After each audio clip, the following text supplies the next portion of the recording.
19.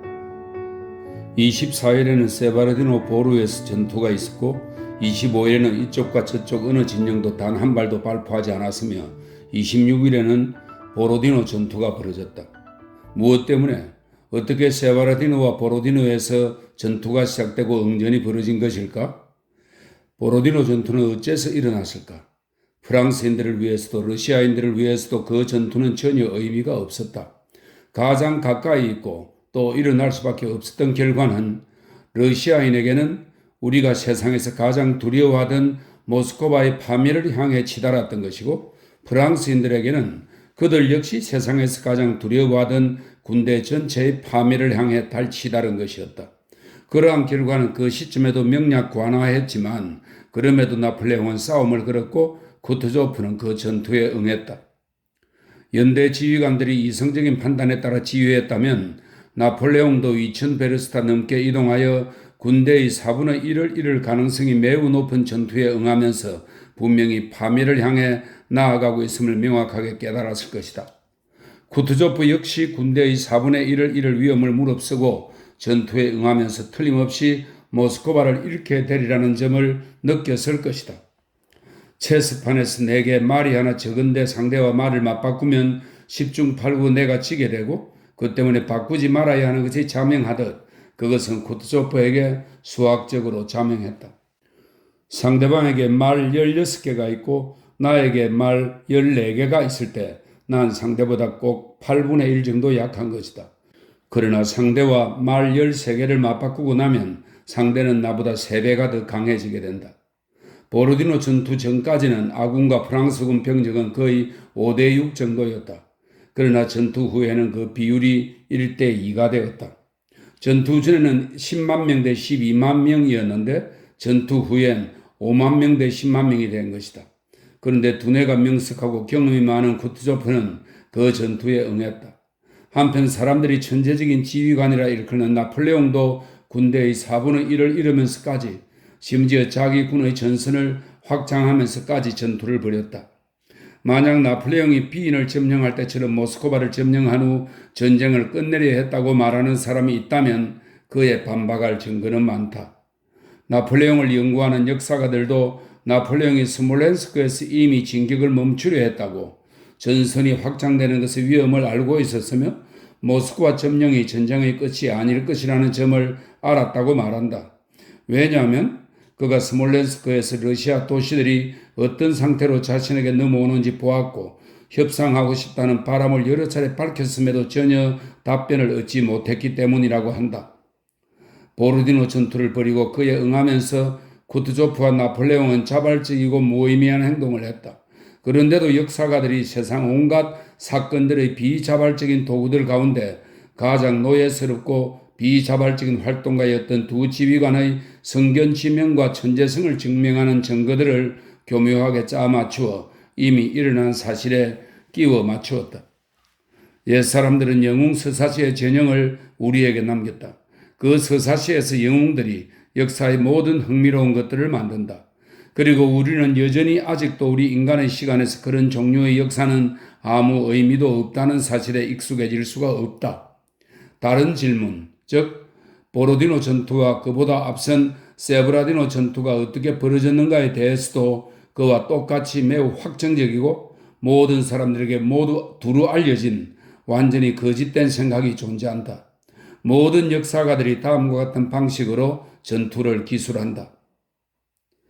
러시아군은 스몰렌스크에 퇴각하는 동안 총결전을 위해 가장 유리한 진지를 찾다가 그러한 진지를 보로디노 부근에서 발견했던 것 같다. 러시아군은 모스크바에서 스몰렌스크로 뻗은 도로 왼편의 거의 직각으로 꺾인 지점, 즉 보로디노에서 우티차에 걸친 지점에 미리 그 진지를 구축한 듯하다. 그 진지 전방에 위치한 세브라디노 구릉에는 적을 감시하기 위해 견고한 전초기지를 세웠을 것이다. 24일 나폴레옹은 전초기지를 공격하여 이를 탈취하고 26일에는 보로디노 평원의 진지에 주둔 중인 러시아군 전체를 공격했을 것이다. 역사는 이렇게 말하고 있지만 이 모든 것이 사실과 전혀 다르다. 사건의 본질을 규명하고자 원하는 사람이라면 누구나 이 점을 쉽게 확인할 수 있을 것이다. 러시아군은 가장 유리한 진지를 찾지 않았다. 오히려 반대로 퇴각하는 동안 보로디노보다 더 유리한 진지를 많이 지나쳤다. 그들은 그런 진지들 중 어디에도 머물지 않았다. 왜냐하면 쿠투조프가 자신이 고르지 않은 진지는 택하려 하지 않았고 전투에 대한 국민의 요구는 아직 충분히 강하게 표명되지 않았으며 민병을 이끄는 밀로라도비치도 아직 도착하지 않았기 때문이다. 그 밖에도 헤아릴 수 없이 많은 여러 이유들 때문이다. 이전의 진지들이 더 견고했다는 점, 전투가 벌어진 보로디노의 진지가 견고하지도 않을 뿐더러 러시아 제국 내에서 지도 위에 대충 피인을 꽂아 표시할 수 있는 다른 장소들보다 결코 더 좋은 진지도 아니었다는 점은 사실이다. 러시아군은 도로 왼편의 직각으로 보로디노 평원의 진지를 구축하지 않았을 뿐 아니라 1812년 8월 25일 이전만 해도 그 장소에서 전투가 벌어질 거라고는 생각조차 하지 않았다. 이에 대한 증거들로는 첫째, 25일에는 그 장소에 요새가 전혀 없었고 25일에 축조되기 시작한 요새가 26일까지도 완성되지 않았다는 점을 들 수 있다. 둘째, 세브라디노 보루의 위치가 증거가 된다. 응전이 벌어진 진지 앞쪽에 있는 세브라디노 보루는 어떤 의미도 없다. 무엇 때문에 그 보루가 다른 모든 지점보다 더 견고하게 구축되었을까? 그리고 무엇 때문에 러시아군은 24일 밤늦게까지 그 보루를 방어하는 데 온 힘을 쏟으며 6천 명이나 되는 사람들을 잃었을까? 적을 감시하기 위해서라면 카자크 척후 기병만으로도 충분했다. 셋째, 전투가 벌어진 진지가 예상된 곳이 아니었고 세브라디노 보루가 그 진지의 전초가 아니었다는 증거는 바르클라이트 톨리와 바그라티온이 25일까지만 해도 세브라디노 보루가 진지의 왼쪽 측면이라고 확신했으며 쿠투조프도 전투 이후에 대로하여 쓴 자기 보고서에서 세브라디노 보루를 진지의 왼쪽 측면이라 지칭하고 있다는 점이다. 훨씬 나중에 보로디노 전투에 대한 보고서가 여유롭게 기술될 때 정당하지 않고 이상한 전술이 아마도 오류를 범하지 말아야 할 총사령관의 실수를 정당화하기 위해 꾸며졌다. 단지 왼쪽 측면의 요새화된 지점에 불과한데도 세브라디노 보루가 전투기지 역할을 한 것처럼 그리고 보로디노 전투는 진지를 거의 구축하지 못한 전혀 예상치 않은 장소에서 벌어졌는데도 마치 아군이 미리 선별하여 요새화한 진지에서 보로디노 전투에 응한 것처럼 말이다. 사실은 다음과 같았을 것이다. 진지는 대로를 직각 아니 예각으로 가로지르는 콜로차 강변을 따라 선택되었다. 그래서 세바라디노가 왼쪽 측면, 노부의 마을 부근이 오른쪽 측면, 콜로차 강과 보이나 강의 합류 지점인 보로디노가 중앙이 된 것이다. 스몰렌스크 대로를 따라 모스크바로 진군하는 적을 저지해야 하는 군대의 그 진지가 콜로차 강을 은폐물로 삼은 것은 전투가 어떻게 일어났는지를 잊은 채 보로디노 평원을 바라보는 사람은 그 누구라도 명확히 알 수 있다. 24일 발루예브를 떠난 나폴레옹은 역사에서 말하는 것처럼 우티차에서 보로디노로 이어진 러시아군의 진지를 보지 못했고 러시아군의 전초기지도 보지 못했다. 진지가 없었기에 보지 못했던 것이다. 그런데 러시아군 후위 부대를 추격하다 러시아군 진지의 왼쪽 측면인 세브라디노 보루를 맞닥뜨리자 자신의 군대를 콜로차강 건너로 이동하게 했다. 러시아군으로서는 예상치 못한 일이었다. 이에 러시아군은 결전에 나서기도 전에 그들이 확보하려 했던 진지로부터 왼쪽 측면을 철수시켜 예정에도 없었고 아직 축조되지도 않은 새로운 진지를 점했다. 나폴레옹은 콜로차강 왼쪽 연안, 즉 도로 왼쪽으로 건너감으로써 이후의 전투를 오른쪽에서 왼쪽으로 러시아군 편에서 볼 때 그렇다는 겁니다. 오른쪽에서 왼쪽으로 완전히 이동시켜 우티차와 셰모노프스크에와 보로디노 사이의 들판으로 이 설명입니다. 그 들판에는 러시아의 다른 모든 들판에 비해 진지로서 더 유리한 점이 전혀 없었다는 설명입니다. 사이의 그 들판으로 옮겨 놓았다. 그리하여 26일에 그 들판에서 모든 전투가 벌어지게 되었다. 예정된 전투와 실제로 벌어진 전투의 평면도를 그리면 대략 다음과 같을 것이다. 간략한 평면도가 있습니다. 만약 나폴레옹이 24일 저녁에 콜로차강으로 가지 않았다면 그리고 그날 저녁 즉시 보루를 공격하라는 명령을 내리지 않고 그 다음날 아침에 공격을 개시했다면 누구도 세브라디노 보루가 아군 진지의 왼쪽 측면이라는 점에 의심을 품지 않았을 것이다. 전투 역시 우리의 예상대로 일어났을 것이다. 그 경우 우리는 아군의 왼쪽 측면인 세브라디노 보루를 더 견고하게 방어하고 나폴레옹의 중앙이나 오른쪽에서 공격했을 것이다. 그리고 24일에는 미리 점찍어 요새를 구축해둔 진지에서 결전이 벌어졌을 것이다.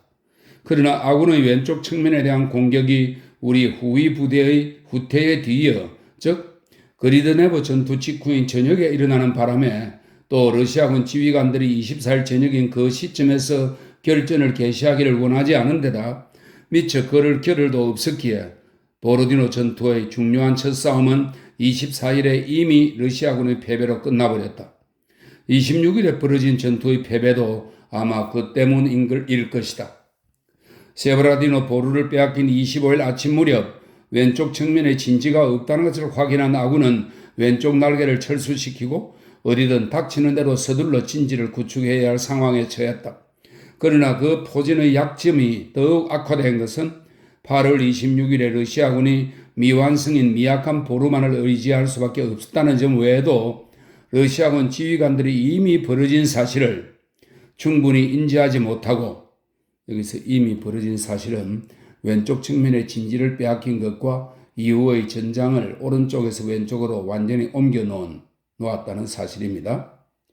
그 사실을 충분히 인지하지 못하고 노보의 마을부터 우티차까지 길게 늘어선 진지에 계속 머물러 전투 중에 부대를 오른쪽에서 왼쪽으로 이동시켜야 했다는 점 때문이다. 그래서 전투 내내 러시아군은 왼쪽 날개를 노린 프랑스군 전체가 그 절반밖에 안 되는 병력으로 맞서야 했다.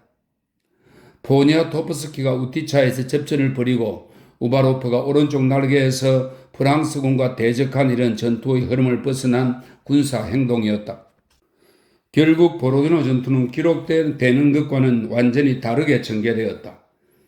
기록된 내용이 있습니다. 우리 지휘관들의 실책을 숨기려고 애쓰다가 러시아군과 러시아 국민의 명예를 손상시킨 일입니다. 완전히 다르게 전개되었다. 보로디노 전투는 미리 선정하여 요새를 쌓아둔 진지에서 러시아군의 병력이 다소 열세인 상황에서 일어난 것이 아니다. 보로디노 전투는 러시아군이 세브라디노 보루를 잃은 결과 프랑스군보다 2배나 약한 병력으로 요새를 거의 쌓지 못한 탁 트인 지역에서 치룬 전투였다. 다시 말해 그런 조건에서는 10시간 동안 싸우고 전투가 승패를 가릴 수 없는 것으로 만든다는 것은 생각도 할 수 없었을 뿐 아니라 3시간 동안 전멸과 폐주로부터 군대를 지켜내는 것조차 생각할 수 없었다. 25일 아침에 피에르는 모자이스크를 떠났다. 언덕 위 오른편에 있는 대교회에서는 예배가 진행 중이고 종소리가 울려 퍼지고 있었다. 도시에서부터 이어진 크고 가파르고 굽이진 산비탈에 이르자 피에르는 승용마차에서 내려 걸어갔다. 그의 뒤쪽에서 합창 대원들을 앞세운 기병연대가 산을 내려왔다. 그의 앞쪽 맞은편에서는 전날 전투의 부상병들을 실은 텔레가 행렬이 올라오고 있었다. 마차꾼이 된 농부들이 말 위에서 소리를 지르고 채찍을 휘갈기며 이리저리 뛰어다녔다. 부상병들이 서너 명씩 눕거나 앉은 텔레가가 험준한 오르막을 따라 포장도로처럼 흩어놓은 돌들 위로 들커덩거리며 올라왔다. 넉마를 독리면 부상병들은 창백했고 입술을 꽉 다물고 눈썹을 찡그린 채 텔레가의 가로대를 붙잡고 덜컹덜컹 흔들리다 서로 부딪히곤 했다. 거의 모든 사람들이 어린아이 같은 순진한 호기심으로 피에르의 하얀 모자와 녹색 연미복을 쳐다보았다.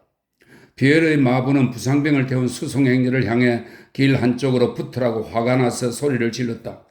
군가를 부르며 산을 내려오던 기병연대가 피에르의 도리시키 쪽으로 다가오며 길을 비좁게 만들었다. 피에르는 산을 깎아 만든 길 가장자리에 바짝 붙은 채 멈추었다. 산비탈에 가려 깊숙이 파인 길에 햇살이 닿지 않아 그곳은 춥고 축축했다. 피에르의 머리 위로 8월의 반짝이는 아침이 펼쳐져 있었고 종소리가 경쾌하게 울렸다. 부상병들을 실은 짐수레 한 대가 피에르의 바로 앞 옆쪽 길 가장자리에 멈추었다. 나무 껍질 신발을 신은 수레꾼이 숨을 헐떡이며 자신의 텔레가로 뛰어가 쇠퇴를 두르지 않은 뒷바퀴에 돌을 괴고는 멈춰선 작은 말의 엉덩이띠를 고쳐 매기 시작했다. 텔레가를 뒤따라 걸어오던 한쪽 팔에 붕대를 감은 늙은 부상병이 성한 팔로 텔레가를 붙잡고 피에르를 돌아보았다. 이보시오 동포, 우리는 이곳에서 죽는 거요? 아니면 모스크바까지? 그가 말했다. 피에르는 생각에 깊이 잠겨 그 질문을 제대로 듣지 못했다. 그는 방금 부상병 행리를 마주친 기병연대와 자기 옆에 멈추어선 텔레가를 번갈아 보았다. 그 위에 부상병 둘은 앉고 한 명은 누워 있었다. 피에르에게는 자신의 마음을 사로잡은 질문에 대한 해결책이 바로 그곳에 그 사람들에 있는 것처럼 느껴졌다. 텔레가에 앉은 병사들 중 하나는 볼에 부상을 입은 듯 했다. 머리에는 온통 늑마를 감고 한쪽 뺨은 어린아이의 머리통만큼 부어 있었다. 입과 코는 비뚤어져 있었다. 그 병사는 대교회를 보자 성호를 끄었다. 또 다른 병사는 옅은 금발에 핏기가 전혀 보이지 않을 만큼 희고 여린 얼굴을 지닌 어린 소년병으로 선한 미소를 머금은 채 피해를 쳐다보고 있었다. 세 번째 병사는 엎드려 누워 얼굴이 보이지 않았다. 기병대 합창단이 그 텔레가를 지나쳤다. 아, 자취를 감추었네. 고슴도치 같은 머리가. 타국에 사는 그들은 병사의 충곡을 불렀다. 이에 화답이라도 하듯. 하지만 그와는 다른 명랑함을 띤 교회 종의 금속성 소리가 하늘 높이 울려 퍼졌다. 그리고 또 다른 명랑함을 띤 강렬한 햇살이 맞은편 비탈 꼭대기에 쏟아져 내렸다. 그러나 비탈 아래 부상병을 실은 텔레가 옆은 숨을 헐떡이는 작은 말들 근처는 축축하고 음울하고 슬펐다. 피에르는 그 옆에 서 있었다. 볼이 부은 병사는 화가 나서 기병대 합창단을 쏘아보았다. 채 멋쟁이들이군. 그가 비난조로 중얼거렸다. 오늘은 병사들만이 아니더군요. 난 농부들도 봤어요. 이제 농부들까지 내몰리는군요. 텔레가 뒤에 서 있던 병사가 슬픈 미소를 띤 채 피에르를 돌아보며 말했다.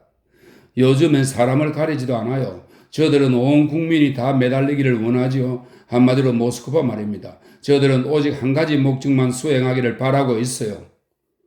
병사의 말은 불분명했지만 피에르는 그 병사가 무슨 말을 하고 싶어 하는지 전부 이해했고 수궁의 뜻으로 머리를 끄덕였다. 길이 뚫리자 피에르는 언덕 아래까지 내려간 뒤 다시 마차에 올랐다. 피에르는 마차를 타고 가는 동안 길 양쪽을 두리번거리며 아는 얼굴을 찾았다. 하지만 어디에나 그의 하얀 모자와 녹색 연미복을 똑같이 놀란 눈으로 쳐다보는 온갖 부대에 속한 낯선 군인들 뿐이었다. 사베르스타 정도 갔을 무렵 그는 처음으로 아는 사람을 만나 반갑게 말을 걸었다. 상급 군의관 가운데 한 명이었다. 그는 젊은 의사와 나란히 브리치카를 타고 맞은편에서 오고 있었다. 그는 피에르를 알아보자 마부 대신 마부석에 앉은 카자크에게 마차를 세우라고 했다. 백장님, 각하, 당신이 어떻게 여기 계십니까? 의사가 물었다. 그냥 좀 둘러보고 싶었어요. 네, 그렇군요. 볼만한 것들이 있을지. 피에르는 마차에서 내렸다. 그리고 그 자리에 서서 의사와 이야기를 나누며 전투에 참가하려는 의향을 밝혔다. 의사는 대공작을 찾아가 직접 청해보라고 충고했다. 전투 중에 어디 있어야 좋을지 아무도 모를 이런 막막한 곳에 도대체 왜 온 겁니까? 그는 젊은 동료와 눈짓을 주고받으며 말했다. 하지만 대공작께서 당신을 알고 계시니 친절히 맞이해 주실 겁니다. 그렇게 하세요. 의사가 말했다. 의사는 지쳐 있었다. 그는 서두르는 눈치였다. 그렇게 생각하는군요. 나도 묻고 싶은 게 있는데요. 도대체 진지는 어디에 있습니까? 피에르가 말했다. 진지요? 의사가 말했다. 그건 제 소관이 아닙니다. 타타리노보를 지나면 사람들이 그곳에서 뭔가 열심히 파고 있을 겁니다. 거기서 구름으로 올라가세요. 그곳에서는 보입니다. 의사가 말했다. 그곳에서 볼 수 있다고요? 당신이 좀... 그러나 의사는 그의 말을 가로막고 브리치카로 향했다. 제가 모시다 드리면 좋겠습니다만 맹세코 보시는 것처럼 이렇게 의사는 목구멍을 가리켰다. 군단장에게 급히 가는 중이라서요. 정말이지 우리 러시아군은 어떻게 될까요? 아십니까 백장님? 내일 전투가 있을 겁니다. 10만 명 병력의 부상자가 적어도 2만 명은 될 거라고 예상해야 합니다. 그런데 우리는 들것과 침상과 위생병과 의사를 8천 명분도 채 갖추지 못했습니다. 텔레가는 1만 대가 있지만 다른 것들도 필요합니다. 하고 싶으면 하라 하는 식이죠. 유쾌하면서도 놀란 듯한 표정으로 자신의 모자를 보던 활기차고 건강한 젊은이와 늙은이들 수만 명 가운데 2만 명이 부상을 입거나 전사할 운명일지 모른다는 이상한 생각이 피에르에게 충격을 주었다. 그들은 내일 죽을지도 모르는데 어째서 그들은 죽음 외의 다른 무언가를 생각하는 걸까? 그러자 어떤 신비한 연상작용으로 모자이스크의 비탈길, 부상병을 실은 텔레가들, 교회의 종소리, 비스듬히 비치는 햇살, 기병대들의 노래가 갑자기 생생하게 떠올랐다. 기병들은 전투를 하러 가다가 부상병들과 마주치고 자신들을 기다리는 것에 대해서는 단 한순간도 생각하지 않은 채 부상병들을 지나치며 한쪽 눈을 찡긋거린다. 그들 가운데 2만 명은 죽을 운명에 처해 있다. 그런데도 그들은 나의 모자에 놀란다. 이상하군. 피에르는 타타리노브로 계속 나아가며 생각에 잠겼다. 도로 왼편에 위치한 지주의 저택 근처에 성룡마차, 유계화차, 종졸무리와 보초들이 서 있었다. 대공작은 그곳에서 묵었다. 그러나 피에르가 도착했을 때 그는 없었고 참모들 역시 아무도 없었다. 모두들 기도회에 참석하고 있었다. 피에르는 마차를 타고 고르키를 향해 계속 나아갔다. 언덕을 올라갔다가 내려와서 한 마을의 작은 거리에 들어선 피에르는 모자에 십자가를 달고 하얀 루바시카를 입은 농민 민병들을 처음으로 보았다. 땀에 젖은 그들은 큰 소리로 떠들고 웃으며 길 오른쪽의 자풀이 무성한 구릉 위에서 활기차게 작업을 하고 있었다. 어떤 사람들은 삽으로 언덕을 팠고 다른 사람들은 널판지를 따라 외바퀴 손수레로 흙을 날랐으며 또 다른 사람들은 아무것도 하지 않고 서 있었다. 두 장교가 그들에게 지시를 내리며 구릉 위에 서 있었다. 군인이라는 자신들의 새로운 신분을 즐기고 있음이 분명한 이 농부들을 보면서 피에르는 다시 모자이스크에서 만난 부상병들이 떠올랐다. 그리고 그에게는 저들은 온 국민이 다 매달리기를 원해요 라고 말하던 병사가 무엇을 표현하고자 했는지 이해가 갔다. 이상 야릇하고 볼품없는 부처, 땀에 흠뻑 젖은 목덜미, 단추를 푸르에 친 옆터임 루바시카와 그 사이로 들여다보이는 검게 그을린 쇠고래, 전장에서 일하는 수염이 덥수룩한 농부들의 모습은 현 시점의 엄숙함과 중요함에 대해 이제까지 보고들은 그 무엇보다 더 강렬하게 피에르의 마음을 움직였다. 21. 피에르는 성룡 마차에서 내려 작업 중인 민병들을 지나 구릉 위로 올라갔다. 의사의 말대로 그곳에서는 전장이 훤히 보였다. 오전 11시경이었다. 태양이 피에르의 등 뒤로 약간 왼쪽에 떠 있고 원형 극장처럼 지대가 높아짐에 따라 그의 눈앞에 거대하게 펼쳐지는 전경을 맑고 희박한 공기 사이로 밝게 비추었다. 스몰렌스크 가도는 이 원형 극장을 가로질러 왼편 위로 향해 구불구불 이어져 구릉 앞쪽으로 500걸음 정도 떨어진 저지대의 하얀 교회가 있는 마을을 지났다. 그곳이 바로 보로디노였다. 길은 마을 부근의 다리를 지나고 내리막길과 오르막길을 지나 6베르스탄 넘어 보이는 발로예보 마을. 나폴레옹은 지금 그곳에 주둔하고 있었다. 그 발로예보 마을 쪽으로 점점 더 높이 구불구불 뻗어나갔다. 길은 발로예보를 넘어 지평선 위 노랗게 물든 숲속에서 사라졌다. 자작나무와 전나무 숲에 난 길 오른편에는 콜로츠키 수도원의 십자가와 종탑이 햇살을 받아 멀리서 반짝였다. 이 푸르스름한 원경 곳곳에 숲과 길의 오른편 왼편 여러 장소에서 아군과 적군인지 분명하지 않은 부대의 군인들과 연기가 올라오는 모닥불들이 보였다. 오른편의 콜로차강과 모스코바강 연안은 온통 협곡과 산으로 이루어진 곳이었다. 그 협곡들 사이로 멀리 베즈보브 마을과 자리노 마을이 보였다. 왼편은 지형이 더 평평했고 곡식이 있는 들판이었다.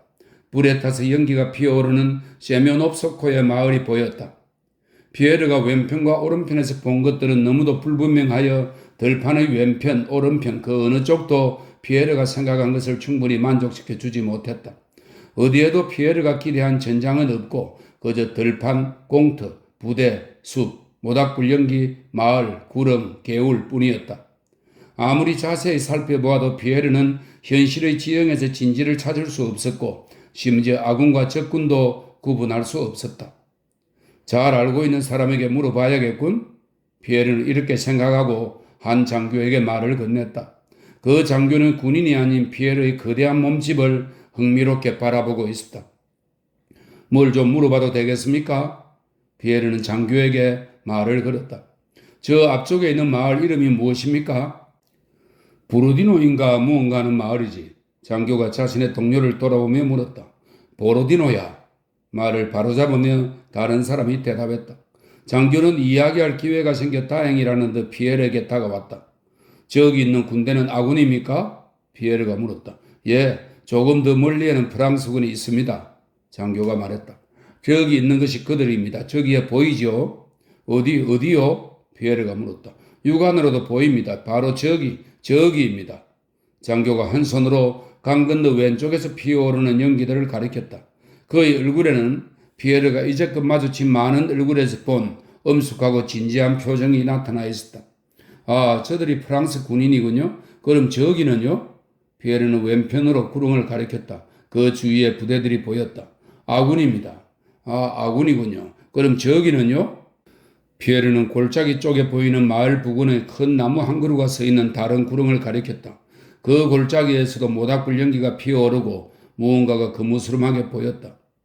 그쪽에는 거자가 있습니다. 장교가 말했다. 그것은 세바르디노 보루였다. 어제까지는 우리 것이었는데 이제는 거자의 것이 되었죠. 그럼 우리 진지는 도대체 어디에 있습니까? 진지요? 장교는 만족스러운 미소를 지으며 말했다. 그것에 관해서라면 내가 당신에게 분명히 말해줄 수 있습니다. 왜냐하면 내가 아군의 거의 모든 요새를 지었으니까요. 저기 보입니까? 아군 중심부는 보로디노에 있습니다. 바로 저기요. 그는 앞쪽으로 하얀 교회가 있는 마을을 가리켰다. 저곳에 콜로차강 나루트가 있습니다. 바로 저기요. 보이죠? 베어놓은 풀이 저기 저지대에 아직 널려있는 곳이요.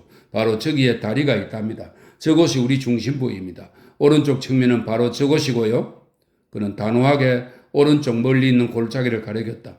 저기 모스크바 강이 있습니다. 우리는 저기 아주 튼튼한 보루를 3개 지어 놓았답니다. 왼쪽 측면은 장교는 이 부분에서 입을 다물었다. 알다시피 당신에게 설명하기는 어렵습니다만 어제 우리 왼쪽 측면은 바로 저기 세브라디노였습니다. 저기요, 보이죠? 참나무가 있는 곳 말입니다. 하지만 현재 우리는 왼쪽 날개를 뒤쪽으로 옮겼습니다. 지금은 저곳이에요. 저곳. 마을과 연기가 보입니까? 저곳이 세면옵스키에입니다. 바로 저기요. 그는 라예츠키 구릉을 가리켰다.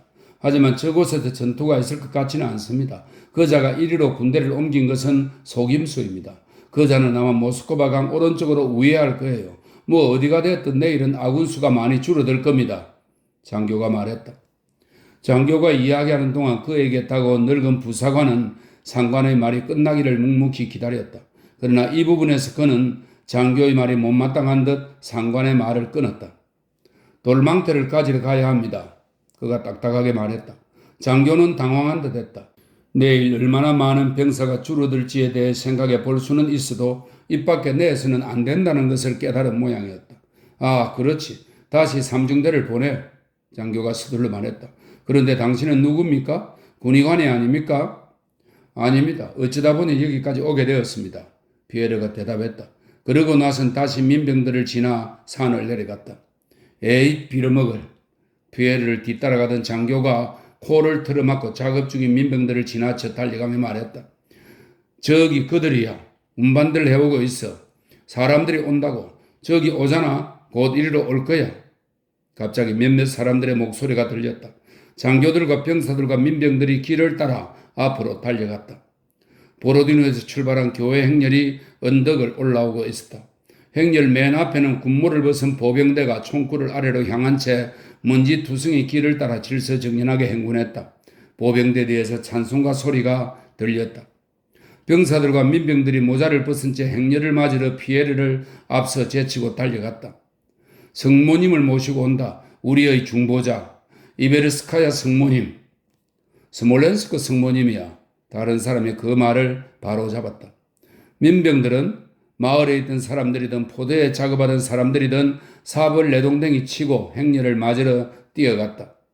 먼지가 자욱한 길을 따라 행군하는 대대 뒤에서 제의를 입은 사제들, 두건을 쓴 작은 노인, 교구 성직자들과 성가대가 걸어왔다. 그 뒤로 병사들과 장교들이 털 안에 든 크고 검은 얼굴의 이콘을 운반하고 있었다. 이것은 사람들이 스몰렌스크에서 가져와 군대가 가는 곳마다 함께 들고 다닌 이콘이었다. 이콘 뒤며 그 주위며 그 앞이며 사방에서 모자를 벗은 군인들이 무리지어 걸어오고 뛰어와서 땅바닥에 닿도록 몸을 숙였다. 언덕에 오르자 이콘이 멈추었다.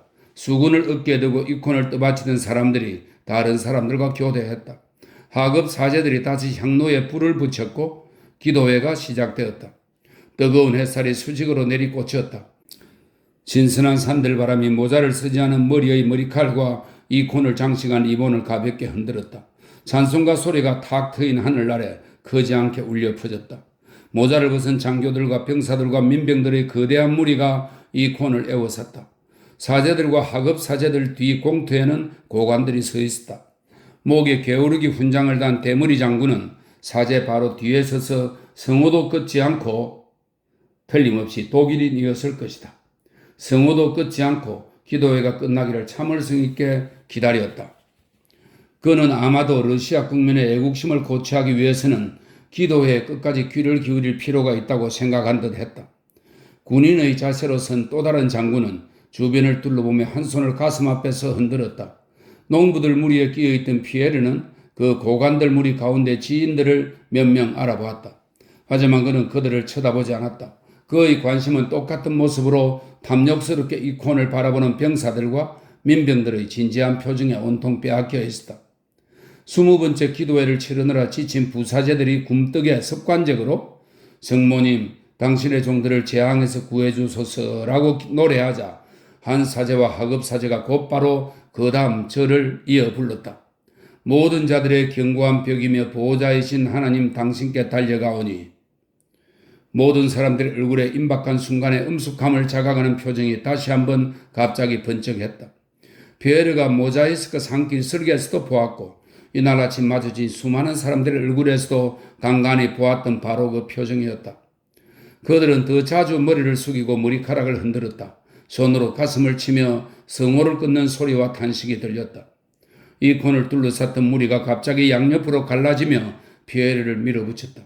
그 앞에 있던 사람들이 황급히 비켜서는 것으로 보아 누군가 매우 중요한 인물이 이콘을 향해 다가오는 것 같았다. 그는 진지를 둘러보던 쿠트조프였다. 타타리노브로 돌아가는 길에 기도회 쪽으로 온 것이다. 피에르는 다른 사람들과 확연히 구분되는 쿠트조프의 독특한 외모로 그를 한눈에 알아보았다. 긴 프로코트를 입고 뚱뚱한 극우에다 새우처럼 굽은 등에 모자를 쓰지 않은 하얗게 센 머리, 퉁퉁하게 부은 얼굴, 애꾸 눈에 흰 자위를 드러낸 쿠트조프가 특유의 휘청휘청 비틀거리는 걸음걸이로 원안에 들어와 사제 뒤에 섰다. 그는 익숙한 동작으로 성호를 걷고는 한 손을 땅바닥에 대고 깊이 탄식하며 희끗한 머리를 숙였다. 쿠트조프 뒤에는 베니셴과 수행단이 있었다. 민병들과 병사들은 총사령관이 참석하고 모든 고관들의 관심이 그에게 쏠리고 있음에도 그를 쳐다보지 않고 계속 기도했다. 기도회가 끝나자 쿠트조프는 이콘으로 다가가 힘겹게 무릎을 꿇고 땅에 머리를 숙였다. 그러고는 한참 동안 노력했으나 몸이 무겁고 쇠약하여 일어설 수 없었다. 희끗하게 센 머리가 힘에 겨운 듯 부르르 떨렸다. 마침내 일어선 그는 어린아이처럼 천진하게 입술을 쑥 내밀어 이콘에 입을 맞추고 다시 한 팔을 땅에 가볍게 대며 절을 했다. 수행단도 그를 따라했다. 그 다음에는 장교들이 따라했다. 그리고 그들 다음에는 병사들과 민병들이 몸을 부딪히고 발을 쿵쾅거리고 숨을 헐떡이고 서로 밀치면서 흥분한 얼굴로 모여들었다. 22. 피에르는 그를 둘러싸는 인파의 몸을 비틀비틀하며 주위를 두리번거렸다. 표트르 키릴로비치 백장, 당신이 어떻게 여기에 계십니까? 누군가의 목소리에 피에르는 돌아보았다. 보리스 드루베츠코이가 더러워진 무릎을 한 손으로 틀고는 웃으며 피에르에게 다가왔다. 분명히 그도 이콘의 무릎을 꿇고 입을 맞춘 듯 했다. 출정 군인다운 옷차림이었다. 그는 쿠트조프와 똑같이 긴 프로코트를 입고 어깨에 채찍을 걸치고 있었다. 쿠트조프는 마을 쪽으로 걸어가 가장 가까운 집의 그늘 아래에 들어가더니 한 카자크가 달려가 가져오고 또 다른 카자크가 서둘러 깔개를 깐 긴 의자에 앉았다. 화려하게 빛나는 대규모 수행원들이 총사령관을 에워쌌다. 이코는 군중을 이끌고 계속 앞으로 나아갔다. 피에르는 쿠트조프로부터 30걸음 정도 떨어진 곳에서 보리스와 이야기를 나누며 서 있었다. 피에르는 전투에 참가하고 진지를 둘러보고 싶다는 자신의 의향을 설명했다. 이렇게 하시죠. 보리스가 말했다. 내가 당신에게 막사를 제공하겠습니다. 베니시엔 백작이 계시게 될 그곳이 모든 게 가장 잘 보이는 곳입니다. 실은 내가 그분의 휘하에 있습니다. 그분에게 보고하겠습니다. 만약 진지를 둘러보고 싶다면 우리와 같이 가시죠. 우리는 지금 왼쪽 측면으로 갈 겁니다. 그런 다음 함께 돌아옵시다. 그리고 부디 내 숙소에 묵으십시오. 카드 놀이나 합시다. 당신은 드미트리 세르게이치와 아는 사이죠? 그가 바로 저기에 묵고 있습니다. 그러고는 고르키의 세 번째 집을 가리켰다. 하지만 난 오른쪽 측면을 보고 싶은데요. 그곳이 아주 견고하다더군요. 피에르가 덧붙였다. 난 모스크바 강에서 출발해 진지를 전부 둘러보고 싶습니다. 그건 나중에도 할 수 있어요. 중요한 것은 왼쪽 측면이라. 네, 그럽시다. 그런데 볼콘스키 공작의 연대는 어디 있습니까? 당신이 그곳을 가르쳐 줄 수 없을까요? 피에르가 물었다.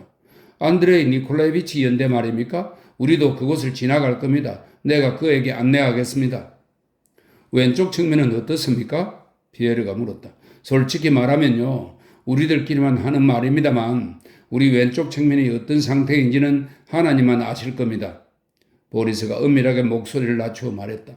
베니시엔 백작이 예상했던 것이 전혀 아닙니다. 그는 저 구릉을 요새화하려 했지요. 전혀 다르게. 그러나 보리스는 어깨를 으쓱했다. 대공자께서 원하지 않았거나 아니면 사람들이 그분에게 그것에 대해 비방했나 봅니다. 실은 보리스는 말을 맺지 못했다. 쿠드조프의 부관인 카이사로프가 피에르에게 다가왔기 때문이다. 아, 바이시 세르게이치. 보리스가 허물없는 미소로 카이사로프를 맞이하며 말했다. 난 백자에게 진지에 대해 열심히 설명하고 있었습니다.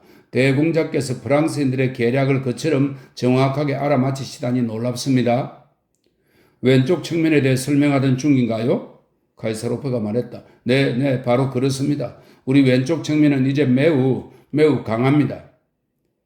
쿠트조프는 참모부에서 쓸데없는 인간들을 전부 내쫓았다.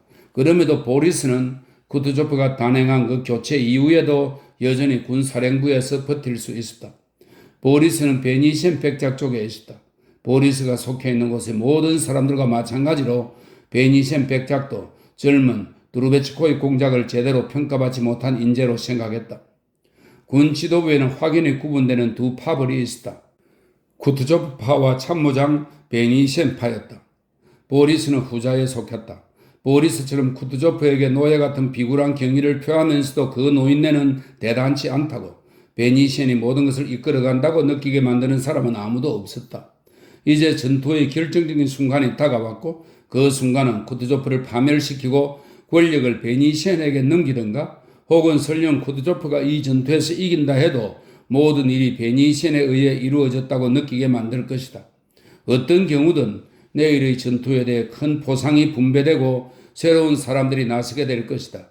이런 이유 때문에 보리스는 그날 하루 종일 초조한 기대감 속에 있었다. 카이사로프에 뒤이어 피에르의 지인들 가운데 다른 이들도 그에게 다가왔다. 피에르는 그들이 모스크바에 관해 퍼붓는 질문들에 다 대답할 수 없었고 그들이 들려주는 이야기를 끝까지 들을 수도 없었다.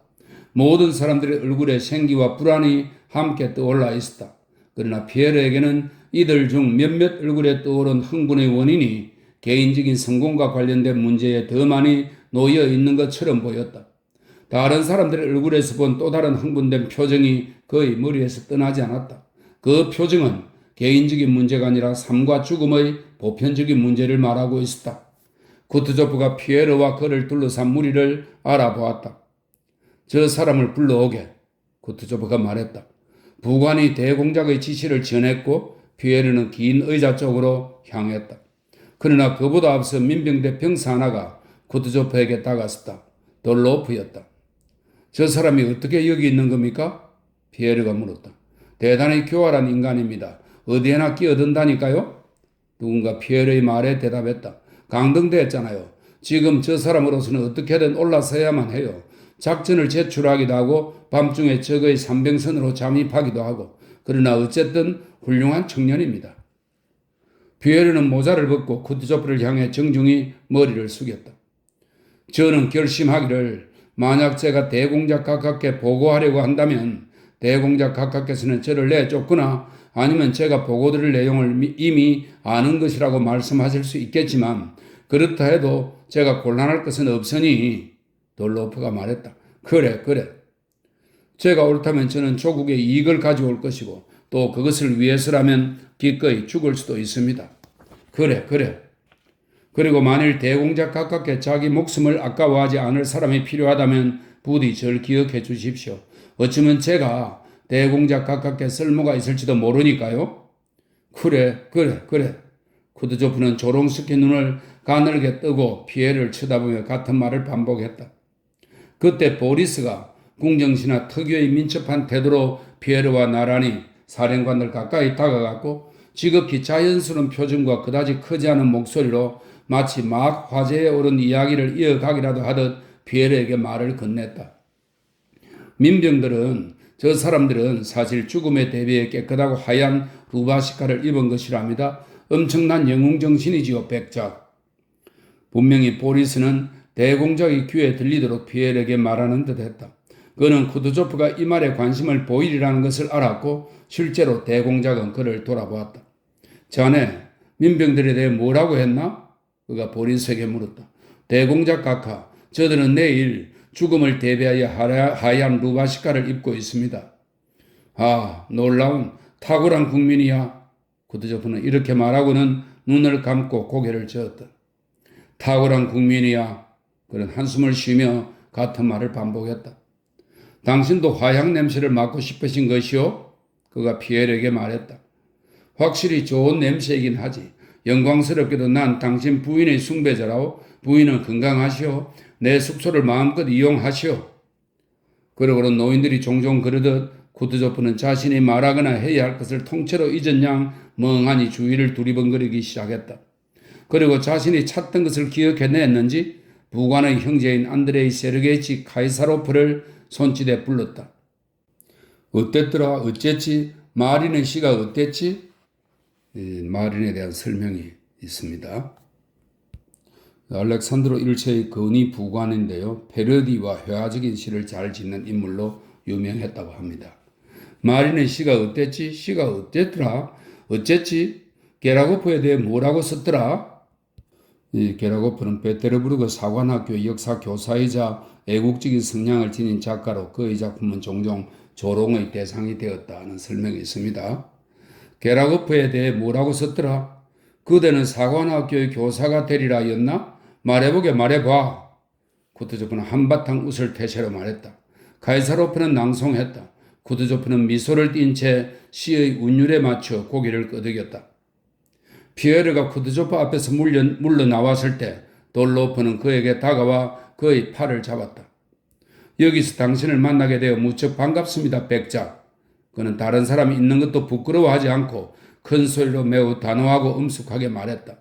우리 가운데 누가 살아남을 운명인지 하나님만 아시는 나를 앞에 둔 지금 난 당신에게 우리 사이에 있었던 오해를 유감스럽게 생각한다고 당신이 나에 대해 나쁜 감정을 갖지 않기를 바란다고 말할 기회를 얻어 기쁩니다. 나를 용서해 주시기를 부탁드립니다. 피에르는 돌로프에게 무슨 말을 해야 할지 몰라 미소를 띤 채 쳐다보았다. 돌로프는 눈물을 글썽이며 피에르를 안고 입을 맞추었다. 보리스가 자신의 장군에게 뭐라고 말하자 베니시엔 백작은 피에르를 돌아보며 함께 전선을 둘러보자고 제의했다. 당신에게 흥미로울 겁니다. 그가 말했다. 네, 매우 흥미롭군요. 피에르가 말했다. 30분 후 쿠드조프는 타타리노브로 떠났고 베니시엔은 피에르도 그 속에 끼어있는 수행단을 거느리고 전선으로 향했다.